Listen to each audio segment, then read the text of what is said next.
Welcome, or hopefully welcome back to the Reluctant Entrepreneur Podcast, where we explore the twists and turns, the victories and setbacks, and the journeys of those who've taken the leap into entrepreneurship.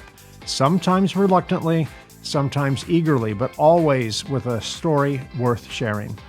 Building a business is hard enough. It requires grit, determination, and a willingness to face challenges head on. But what happens when you add family to the mix? How do you manage the unique complexities of running a business with those closest to you? Today, we're diving into that very topic with our guest, Cathy Rinne, president of FlexLine Automation. FlexLine Automation has thrived in the world of industrial automation, and Cathy has not only built a successful company along with her family, but done so while navigating the dynamics of a family-run business. In this episode, we'll talk about the unique challenges and rewards that come with mixing family and business, how Cathy has overcome obstacles along the way, and what lessons she has for entrepreneurs who are considering walking this path. So let's get into it. Here's my conversation with Cathy Rinne. And there she is. Hi, Cathy. Welcome to the program. Hi, Mike. Thanks for having me. Oh, it's my pleasure. I've been looking forward to this. Tell me a little bit about FlexLine. I know you build conveyors, but that's probably a simplistic way to put it. Right. What is FlexLine? Who do you serve? What types of products do you offer your customers? Well, FlexLine is an integrator. And we started out being 95% in conveyance, but over the years, we've expanded our offering to include robotics integration, bull feeders, AGVs, AMRs, pretty much anything our customer would need. Most customers nowadays want to find a single source for a whole project. So we find ourselves integrating labelers and check weighers and all kinds of cool stuff. So no project is ever exactly the same, but we do have quite a reputation in the end of line world. We have our own patent pending box erector called the Box EZ. It's a robotic box erector. So that's kind of our big claim to fame these days. And when did the company start? And who started it? This is our 40th year, my 40th year. So you were definitely child labor. We'll go with that. It was December. This is December, so this is about the time. 40 years ago, my father-in-law, Orville, sold industrial filtration, and he sold into an SKF bearing plant. And one of the engineers there got to be pretty good friends with him. And there was this opportunity for this brand new concept, this modular, flexible tabletop conveyor system to come to the US, but they didn't have any distribution and they didn't have anything set up. And he asked my father-in-law if he thought he could sell conveyors if he took on sort of the distributorship. And so my father-in-law came back. My husband and I were newlyweds. We had just been married the end of September. I married him. He was a farmer, right? So we never had any holidays or vacation time or health insurance or any of these things. But he had just been offered a position at a local state penitentiary here. And so I was so excited because we were going to have health insurance and he was going to be able to go to like holidays and do all of those things. And so my father-in-law rolls into town and he holds this family meeting and he gathers us all together and he's like, we've got this really great opportunity. What do you guys think? And I was not for it. And so we did it. And out went the holidays and the family gatherings and the freedom. Yeah. Yeah. What I thought was bad, being married to a farmer, got a whole lot worse. All of a sudden, you'd like him to be a farmer again, right? Yeah, for sure. Absolutely. So that's kind of how it started. And so then the business started basically in our farm shop in the bay right next to our combine.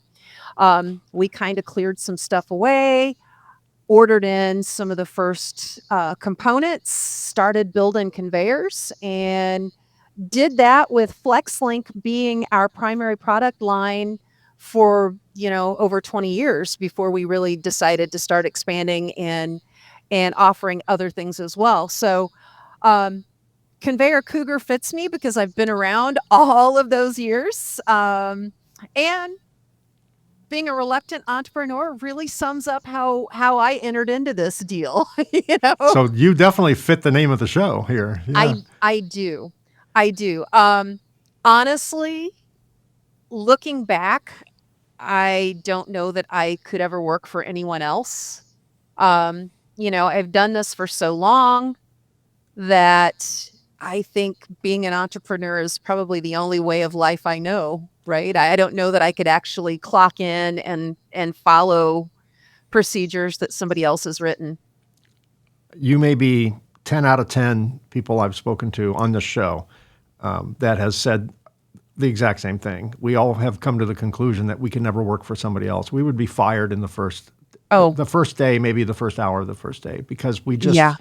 A, we don't do stupid. B, we're not good at playing games and politicking and, No, I have PC none of those stuff. skills. Right, exactly. Which kind of that's probably the attribute that made us think we could get away with this. We can get away with breaking the rules and not working a 9 to 5 and not collecting a reliable paycheck. Ironically, I was working a 9 to 5. I worked for the Department of Commerce. And so when we started the business, I was still working. We were still farming, mind you. That hasn't gone away even over the 40 years. We still do that.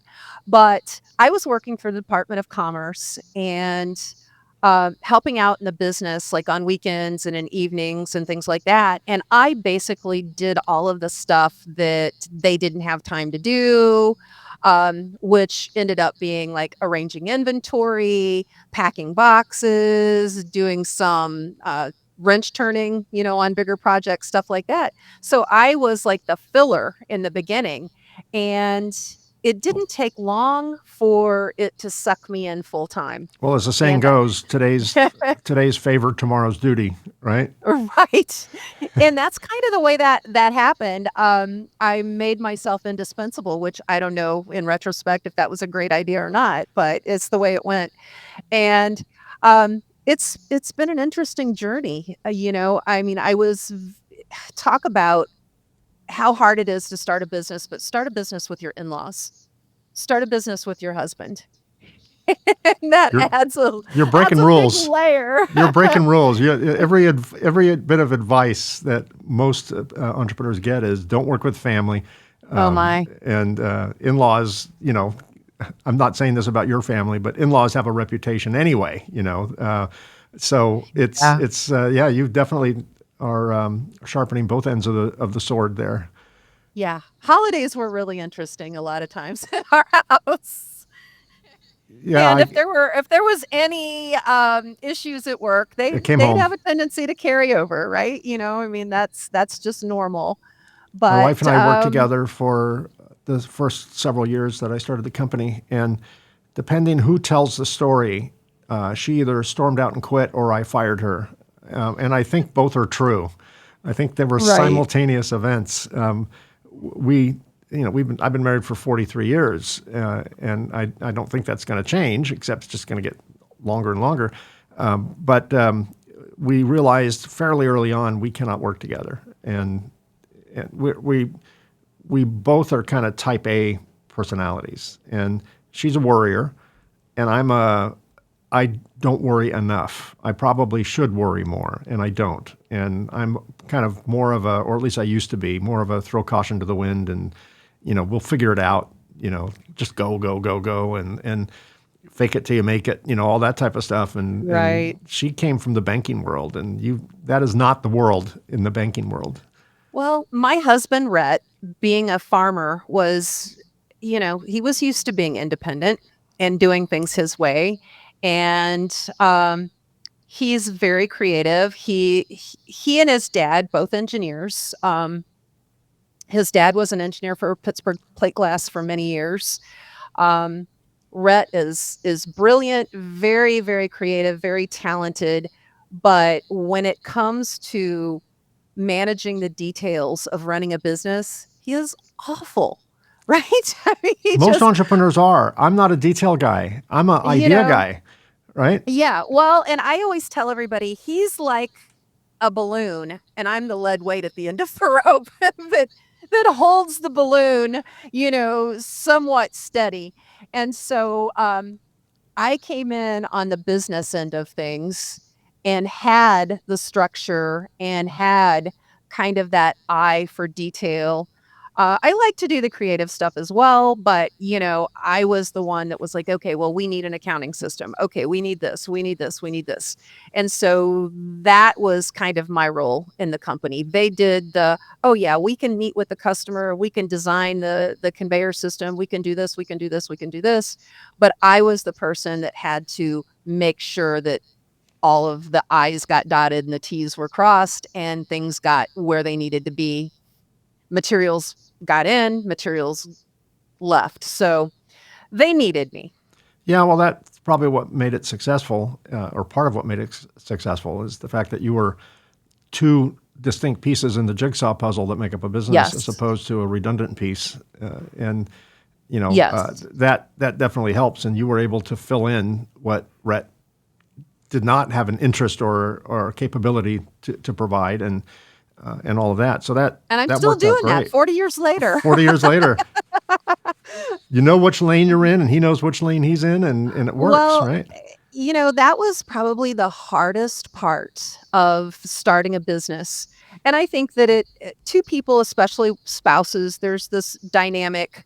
Um, from the get-go, like, I had my responsibilities, he had his responsibilities, but employees are a lot like kids, right? And so they would come to mom, and if mom didn't go Yep. quite along with what they wanted, well, they would casually go over to dad, and he might be in the middle of something, and they would ask him, and unbeknownst to him, he would completely undermine what I had just said or done, and it was never on purpose. And I can say that now. At the time, I probably wasn't as gracious about it. And so it was a constant source of angst between us. And finally, we took all of our primary responsibilities and we drew two big circles, and it was my circles of responsibility, his circle of responsibility, and then there was that little sliver in between, of the Venn diagram where there was some crossover. And so at that point, it was a total game changer because an employee would come to me and I would be like, not in my circle. Sorry. I will listen. I can try to help you, but this is not a decision that I get to make. This is not mine. That was a game changer. That probably saved our marriage, because it would get pretty tense. We would have some very strong disagreements, and I am very headstrong. Fortunately, Red is not. Red is a lot more easygoing about things, and so he would let things ride, and even that would cause difficulty because there are some times that being easygoing is not the right way to go. And so it's I wouldn't say that it's been easy, and for anybody that's thinking of doing it, it's tough. I mean, um, it's hard to work with someone else, and it's really hard to go home with that person at the end Yeah. of the day when you're not particularly happy with something they've done or something they've said, or Yeah. so it's tough. But after 40 years, I can't imagine working with anybody else. I mean, what used to be hard gets easy. And I think that's where we are in this. We've been doing this together for so long that we kind of have it down. But then we've had the added dynamic of we've added our daughter and our son-in-law to our business. So we're now third generation, and that's gotten a little tense as well because moms and daughters don't always get along, and Lauren and I have that dynamic Is she the where same we personality as you, Lauren, and you? um Are you kind of strong she personalities? she is the perfect blend of her dad and I. She Oh, nice. has she has his best qualities and my worst. Well, I imagine there's a few good qualities in there somewhere, right? She is crushing it, and she's doing such a good job. But she didn't grow up thinking she wanted to be a part of the business because she was very resentful. Um, the business was our firstborn child, right? Right. All of our The attention, business was the everything. Marsha thing Yes. for her, right? Yes. And Lauren will tell you, we would be at holiday dinners and she would want to play cards or Uno or something. And we're sitting at the adult table and we're having this heated business decision and it's a holiday. She's a little kid. And now one of the most fun things is that she tells everybody, well, now she gets to sit at the grown-up table too. And it's not quite as bad as what she remembers, Well, that's but funny.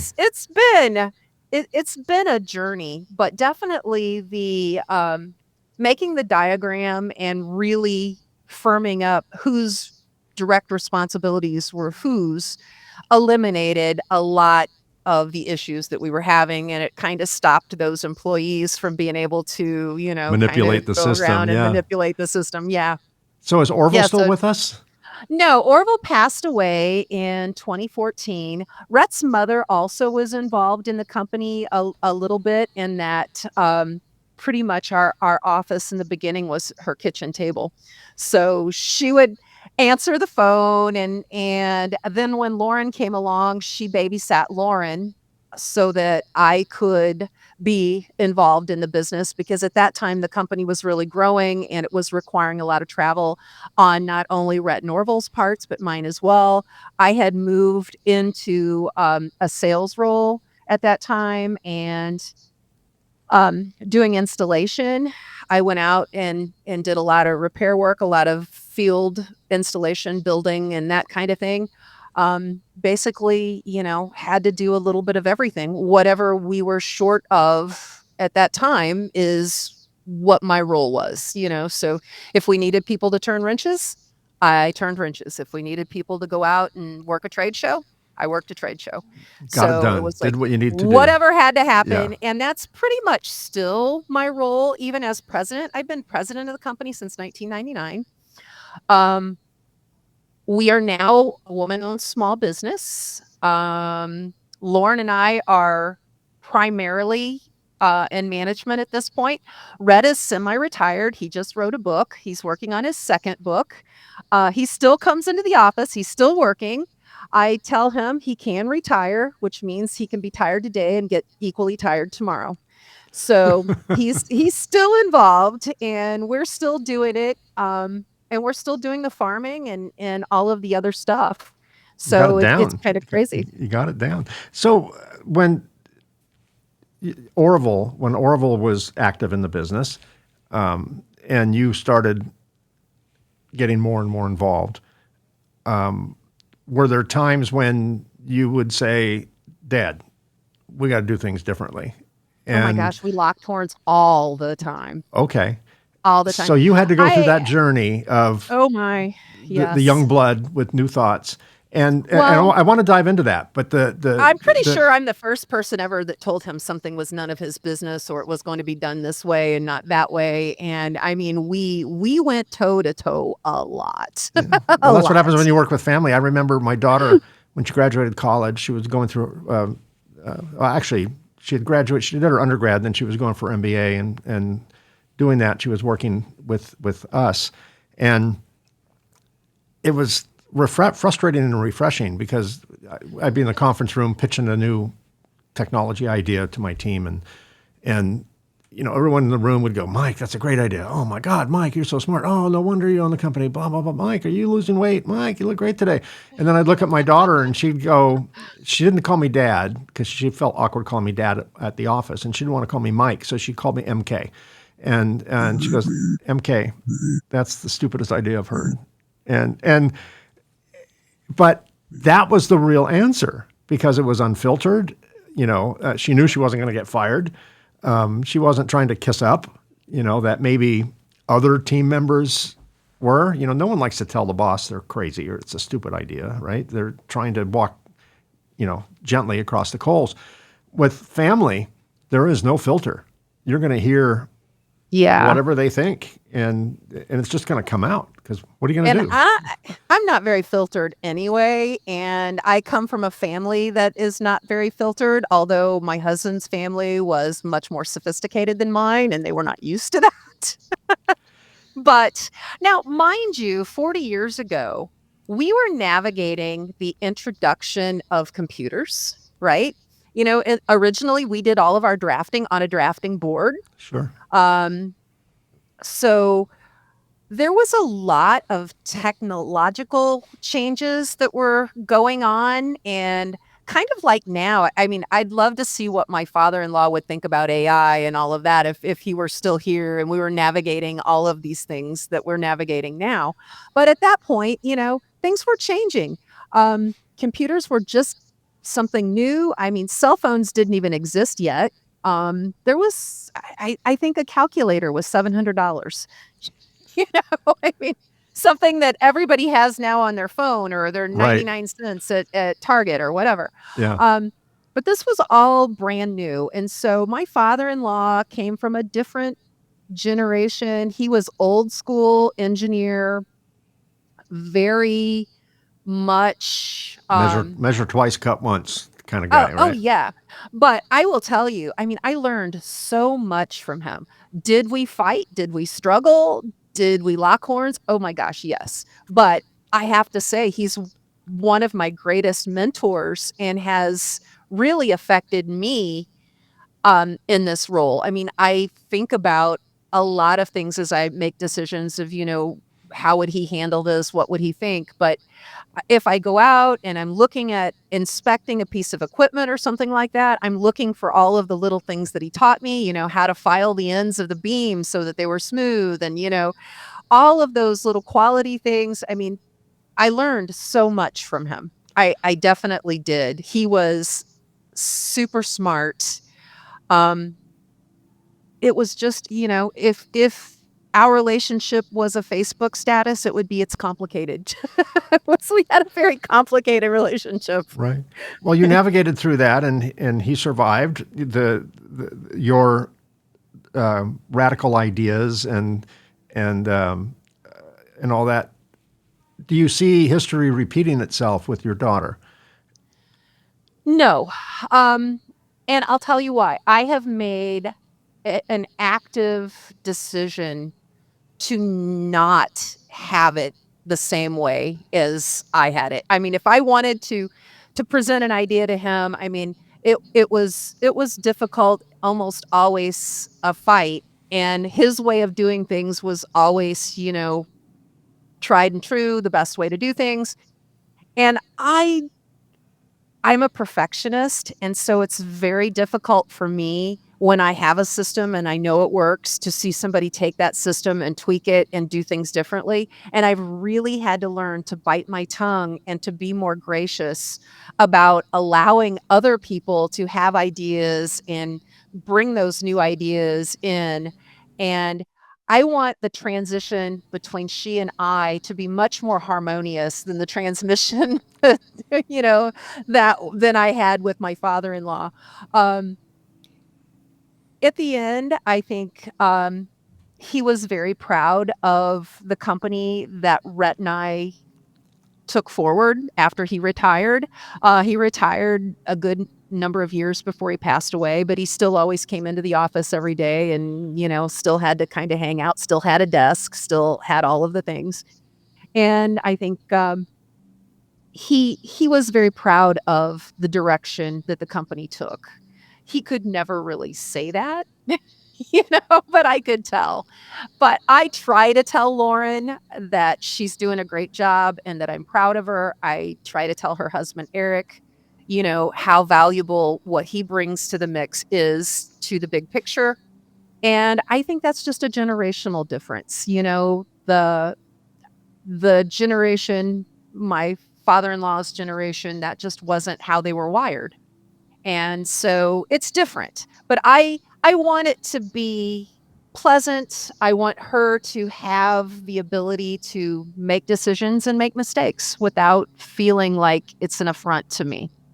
Right. Well, we all know the value of mistakes. We learn differently. We learn through positive. We learn through negative, and I think we For learn sure. faster through negative. And if I were back in the day when I was more involved with my company, I'm kind of semi-retired. I still own it, but they pay me to stay away, which is probably a really wise. It's got a great ROI to Oh, that hashtag investment. goals. Yeah, yeah.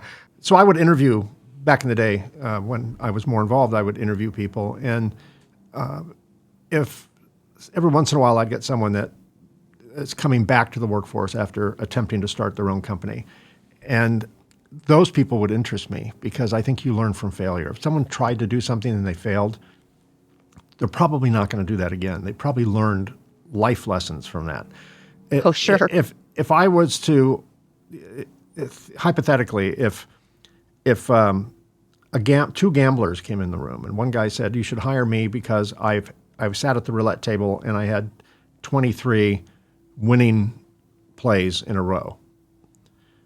I don't know if they're good or lucky. With roulette, it's not a question of being good; it's more luck. With poker, there's skill involved, but roulette is a game of chance. So, I that would mean nothing to me other than, well, they're really lucky and they're going to run out at some point. If I had a person who said, "Yeah, I did, 5 rounds and then I lost my money and I got up and I walked away," I would definitely go for that person because I know their risk tolerance levels and things like that. And that's just an example, but I do celebrate failure. I mean, to a point, obviously everything's to a point, but I when my team started taking over and I started taking a step back, and I was never one for details, and they are all details, which is awesome. I would be in a meeting and they would pitch an idea, and I had to do everything I could, bite my lip, and, whatever, sit on my hands and not respond. Tried that, doesn't work. Next, And Yes. I would say, okay, well, you know what? I didn't know it wouldn't work. I tried it. Now I know. Let them, why am I robbing them of that experience? It's not going to break our company. It might set us back a little Right. bit, but it's not going to break our company. And they need to know that. And so my thought was they'll realize they were wrong rather than me telling them they were wrong. Ended up with they were right. They had a different Sometimes, approach. And I'm like, yes. oh my gosh, that was amazing. So I learn now when they come up with new ideas, which I think are kind of nutty, I embrace that now because I'm like, Yes. now I just assume, Same. okay, they're going to find a way to do it. And and they'll find a way different. They'll think bigger than I did back in the day. And now there's more tools and technology to get stuff done that we couldn't get done earlier. Do you mentioned that your father, Orville, was, looking back, a mentor to you. Do Yes. you think your daughter and son-in-law, when I interview them in 20 years, and you're retired, on a golf course in Florida somewhere, will they say the same? Wow, that's an interesting question because I can tell you, I think Lauren will tell you that she has respect for what I've done over the years and what I've accomplished. Um, I think she's going to surpass my greatest accomplishment. She's already doing so much more, so much better, all of those things. But I hope that at some point she can look back at the road and realize that while I haven't always done things perfectly, I was learning along the way, and she'll be learning along the way. And it takes a lot of humility to be able to admit when you've made a mistake or, change course or those kind of things. And I've really tried to be that kind of leader. I've tried to be that person who was authentic and genuine enough to, you know, be accountable, but be humble about decisions or things. And so I hope when you interview them, they will look back and say, "Yeah, I learned some things from her. Um, I learned some things from dad." because, I think he really does have a lot of skills that he's constantly trying to teach them. But I think we're just doing it in a different way, letting them explore their ideas. I mean, we wouldn't be a woman-owned small business if it weren't for Lauren, because Lauren's like, "Mom, why haven't we ever done that?" And I was like, I don't really wanna deal with it, I haven't seen a big advantage, and she was like, "Well, I think we should," and so, I went along with it, and it's turned into being a great opportunity for our company. So, you know, I think the newer, younger generation, they have a lot to contribute and they have a lot of great ideas. And at this stage in my career, I'm not out trying to prove that I know everything or I'm the best at what I do. I just want to have a successful company that I can pass down to the kids and I can look back and be proud of what we've accomplished. And I feel like we're doing that. I'll bet if I had asked Orville 30 years ago, shortly after the two of you had a major disagreement over some business thing, if he thought you would ever say that he was your mentor, he probably would have not seen that day coming. So I think That's probably true. so. That's true. Time does funny things like that. What were some of the most, we've talked about how challenging business is, particularly when it's a family business. There's a lot at stake beyond the business. What have been some of your most rewarding aspects of your journey as an entrepreneur? Well, having a company where I could bring my daughter to work. Um, we would take business trips. We hauled her across the country. She really had the opportunity to have a lot of exposure to things that kids her age wouldn't have had. Um, I think just having the ability to have my family, close and involved is a blessing. You know what they say, it's the best of times, it's the worst of times, right? And so I think that's really what it is. But it's been a blessing. I can remember I took her to a trade show in Anaheim, California when she was, I don't know, maybe 11 years old, and she scanned Mattel's badge and she was so excited and she's like, "Mom, they make Barbies." Do you know who that was? They make Barbies.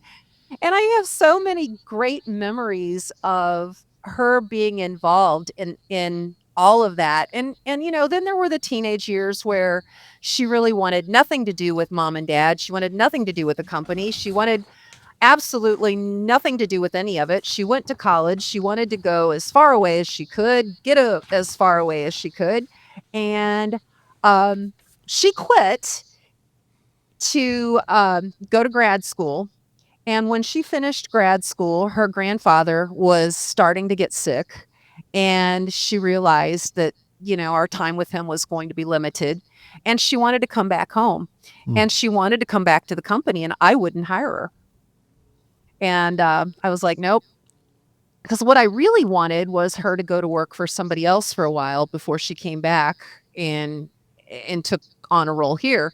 But she went to her dad, and her dad, being her dad, was like, "Yes, Okay, yeah. you can have your job, right?" And so she came back, she moved back, she was able to go to breakfast with her grandpa and have, some quality time with him.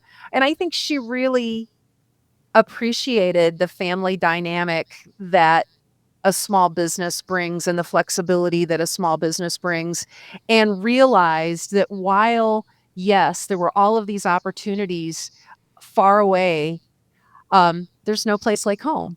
And having the ability to be with your loved ones, especially in times when they need you, there's a value to that. And now she has a voice. She's talking to other kids. And I say kids now, she's, 38 years old. She's not, you might edit that out. or don't. Yeah. Um, Don't worry, my sh- audience all signs NDAs, so they'll never share okay, it. all right, perfect. So she's a voice, especially to the young kids in high school here, telling them, hey, there's opportunity here in our community. Sometimes leaving and bigger and better and all of those things aren't really what you're looking for. And so she's now the voice of, stay locally, be present in your community. There's opportunities here. And I'm really grateful for that. So having the ability to have her grow up in the business while I grew up in the business, while her dad grew up in I mean, we all literally grew up together. Um, I mean, again, it was the best of times, the worst of times. And there's just a lot of great memories of her being a toddler in the backseat watching Disney movies as we were driving across the country to do a conveyor installation or, work a trade show. When I was young, we had one of the toys I had was this clown, about maybe 5 feet tall, and it was like a punching bag. You punched the clown, it fell back, its head hit the floor, and then it bounced back up. And then you punched it again, and it would just always come back up. How do you stay resilient? How do you keep coming back up in difficult times in business? Well, I'll tell you, What's your I secret? learned not to take things personally. And that's probably been a big change. And also, um, I tend to have an emotional reaction, and I have to be really careful to apply conscious thought to a situation and not just go with, maybe feeling wounded or, the emotional reaction has to get put in check. But I think that um, just through experience, right? Just through doing what I do every day has tempered me. Um, I'm not as reactive as I was in the early years.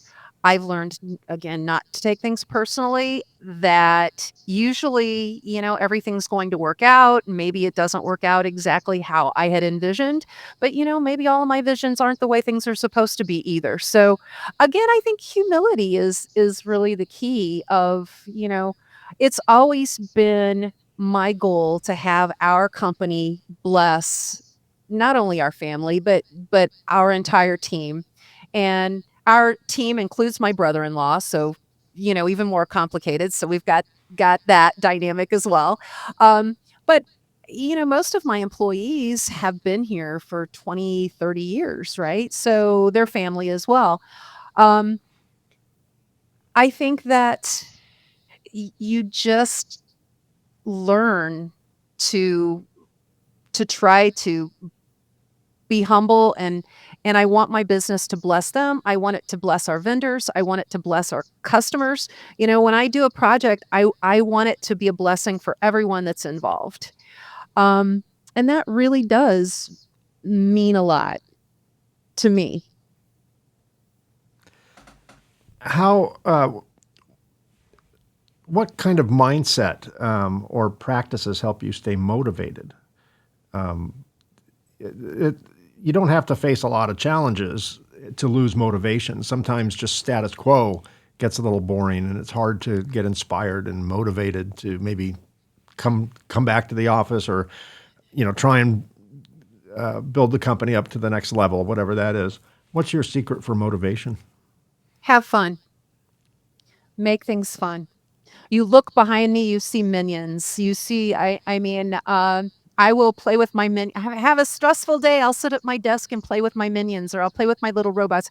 I try to have fun. I want work to be fun. I want my job to be fun. I've been doing this long enough that I think I've earned the right for my job to be fun. And so I don't take myself too seriously. I like to laugh and have fun and do crazy things and break up the monotony that way. And I think that is my sense of humor is what keeps me sane. Well, I realized you had a sense of humor the first time I saw your LinkedIn profile, which was the conveyor cougar. It's like, Yeah. yeah, that's someone with a great sense of humor. Uh, in an industry driven by technology, well, let me back up. I would imagine I saw a picture on your website of, I think it was your daughter Lauren with Orville in what looked like a barn next to a Yep. conveyor being built, or some Yeah, type when of she was system just being a built. toddler. Yeah, that's a great picture. It says so many things about the company, right? That it's family, that it's humble. They're building things in a barn, or what looked like a barn. Um, it was a great picture. And I would imagine in the early days when Orville was first building conveyors, there wasn't the same type of technology there is today. There was no RFID stuff, and Right. they weren't run by computers. They were very mechanical with chains or belts or things like that. Today, a whole different world. And so in an industry that now is driven by technology and innovation, how do you stay ahead of the trends and competition and things like that? Well, Orville would be very fascinated by the robotics integration that we do nowadays because, robots weren't really a thing. I mean, they were kind of a thing, but it was obscure. Um, I really like to get out and see what's going on. We do a lot of trade shows, and so we not only exhibit, but we attend. We are very active with trade organizations like PMMI and A3 and those kind of things. And so we network a lot with other people that do similar things, or we collaborate with other people who we have some synergy with. And I really think that all of the technology that is available now is just incredible. I am like a little kid. Um, go to the trade show and I saw the Neura robot, cognitive robot that wrote her own code as they spoke to her. And I was just, I stood there like a little kid staring in a candy store window. I thought, this is so cool. And then I came back and I was telling my engineers about it. And they're like, yeah, that's probably 5 or 10 years down the road. And I'm like, no, no, no, it's happening now. Um, so I think just being involved with trade groups, getting out there, seeing what's going on, and being in integration, I think gives us an edge because we're constantly being challenged to learn new systems, new processes, new products. Um, we've got a project on the floor right now where we had to integrate a automatic bag dispenser. We're opening the bag, we're loading the bag, we're taking the bag for heat seal, then we're feeding another robot that's case packing, and another robot's building the box that's being case packed, and then it's coming around through a top taper and it's being palletized. So um it's just when you're involved in this industry, you have to just get out there and you have to see what's going on and get to the trade shows and collaborate with the people who are on the cutting edge. And that's really where we are and where we want to be. We want to be partnering with people that are out there doing all of the next best things. Yeah, I think one of the challenges that your industry has, your business has, is the fact that your products are useful in a number of different industries. Yes. My business, I'm in the electronics manufacturing world, the electronic assembly equipment manufacturing world.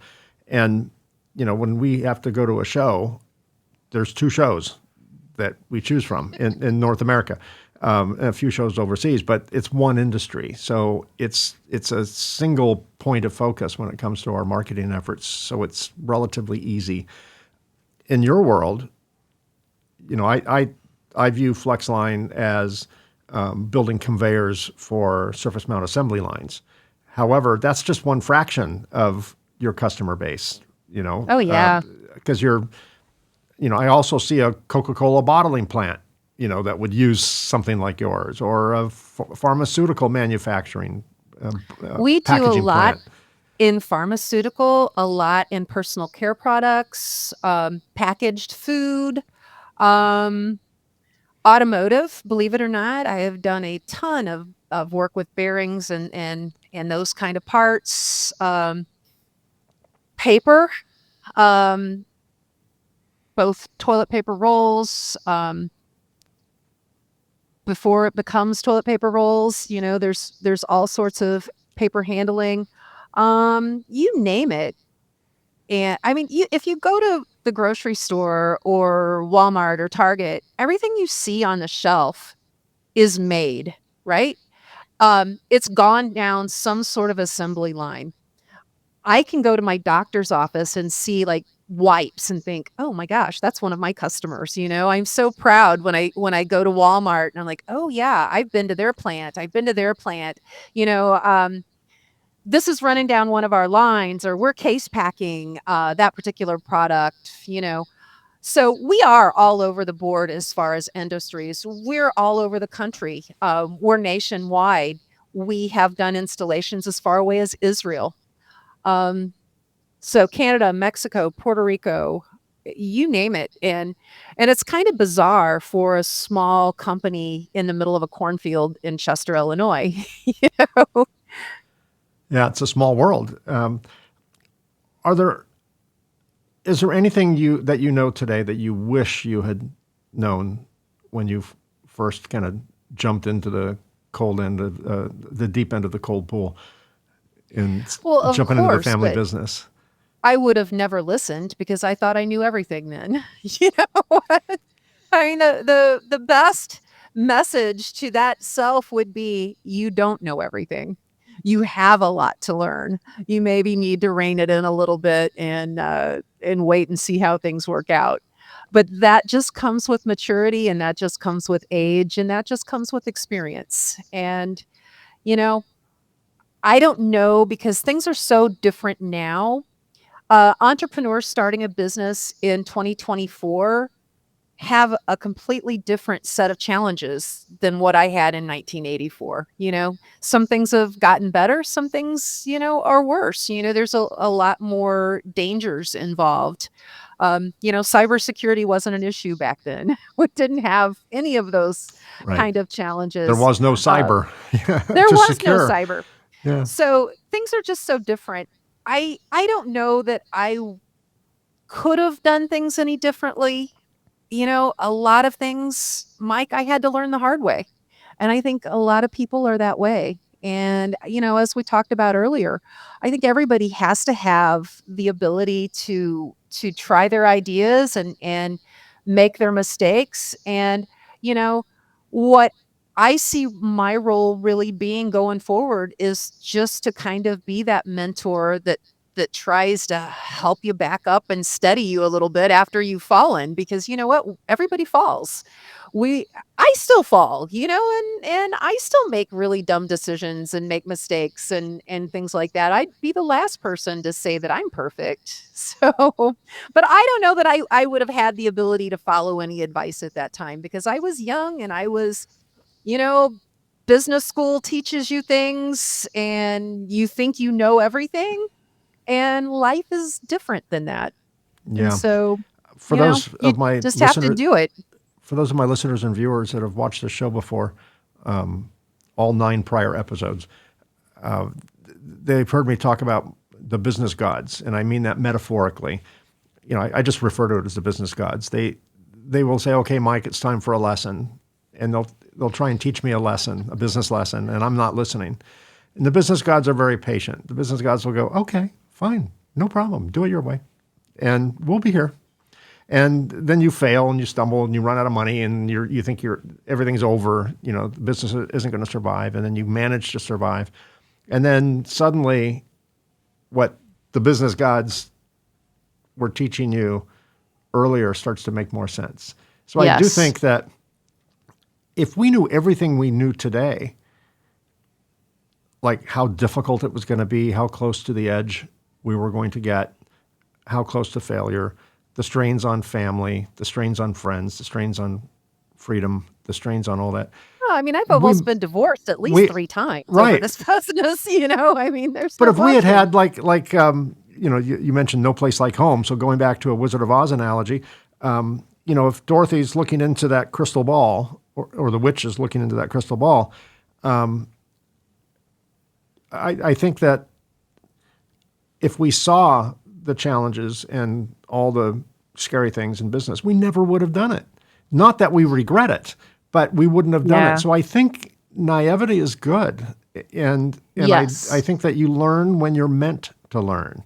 Yes. I wouldn't have had the capacity at that time. I was a completely different person 40 years ago. I was a completely different person 40 minutes ago, probably, and I think I agree. I think, had I known how hard things would get, at the worst of times, um, I may have steered clear, but now they make the greatest stories.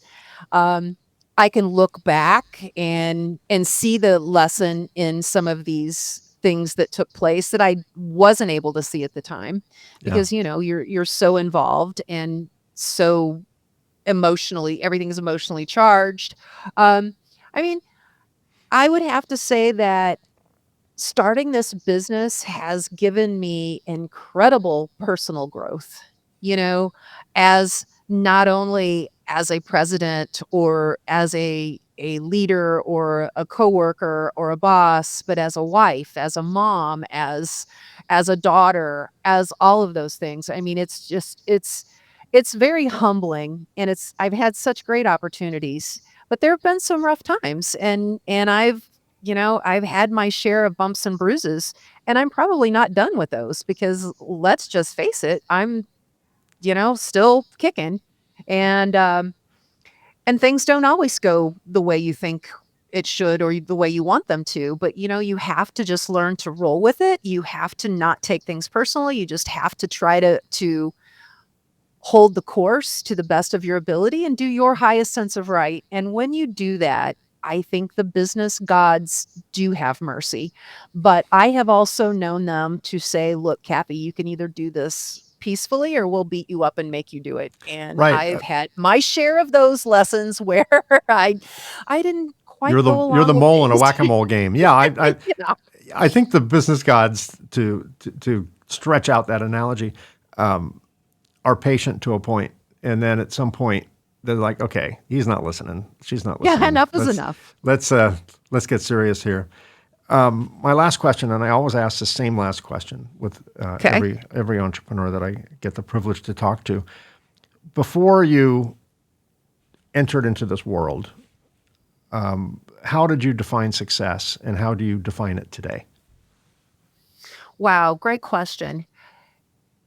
I guess I always equated success with, nice cars, big homes, all of those things. Um, I have found out that that is money. That's not success, right? Success is going home at night with a clear conscience, knowing you've done the best that you could, that, you know, um, I think that having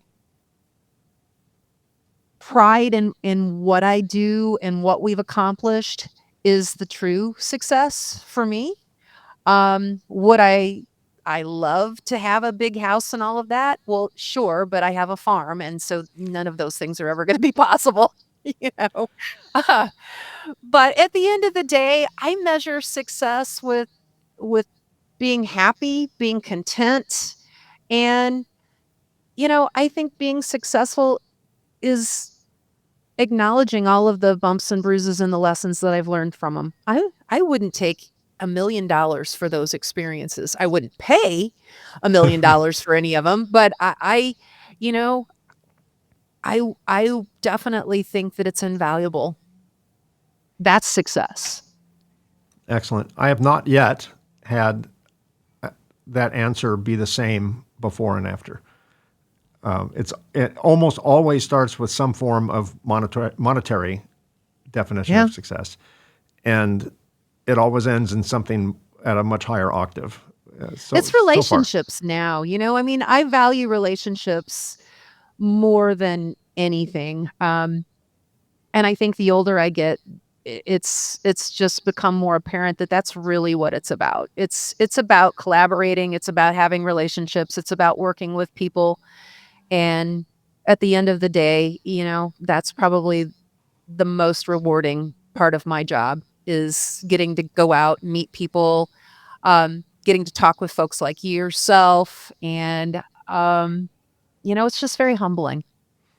well, you did say that one of your goals is to have a company that blesses your family, your team, your vendors, your customers, and you can add to that my audience. You certainly have done that today. Absolutely, thank you. So thank you, Kathy, for spending the last hour with me or so, and I appreciate all your wisdom and your stories and If your any sense of of your humor. listeners want to reach out to me, hey, I know Lauren and I had a discussion the other day about a company, and she was like, well, they're doing this. And I was like, but you stop and think.